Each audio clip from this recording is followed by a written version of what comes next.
school construction in Indonesia. Okay, so Indonesia, 1973, they built 61,500 schools.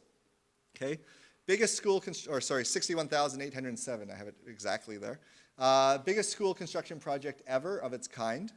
Okay, so great, we built these elementary schools, and once economists then evaluated this, what you saw is huge increase in the number of boys going to school, but no increase in the number of girls going to school. Okay, and actually nobody wrote up that result about no increase in girls because that's not that exciting. So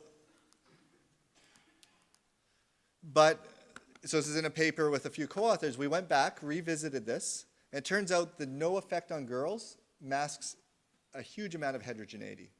In some societies, it had a huge impact. So schools were built and families sent their daughters to school. In other societies, they just didn't send their daughters to school. Why? Oh, and the other thing is we looked in Zambia, which also had a similar school construction project, exactly the same thing. Why? So it turns out to understand this, you have to understand marriage, which might not be obvious. So the marriage customs, in at least the subset of these societies, is something called a bride price. So this is when you get married. So you can think about our Western societies. When you get married, there's all these weird customs, things you wear, things you do. In some societies, these customs come with a transfer of wealth. So in bride price societies, the groom's parents pay money to the bride's parents. Okay? And so the important thing to understand, it turns out that if the daughter or the bride is more educated, then that money that's transferred is a lot higher. Okay? So elementary school education, it's doubled. High school, it's doubled. College, it's doubled. And we're talking 1 or 2 years income. Okay?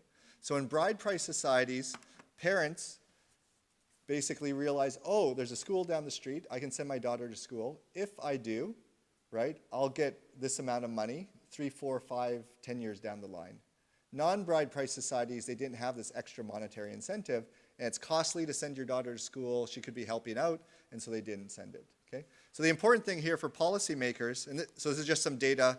You went and you can ask people what's the second most important, and it turns out there's an app, so you can download this right now as I'm speaking.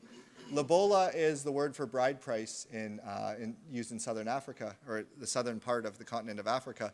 And you can have a calculator, and you can calculate your lobola. I've done this. It's 10 cows, which I was very, very proud of. And the second or third thing they ask is, what's your education? Okay? As well as how well can you cook, and are you a virgin, and these sorts of things. So that's proof that education is important. But the important thing here for policymakers is, with certain cultural traits, it's enough to just build schools, and then people will come. With other cultural traits, so without bride price, for example, just building schools isn't enough. Maybe you needed to subsidize, have a conditional cash transfer, provide free lunches, something else. Okay?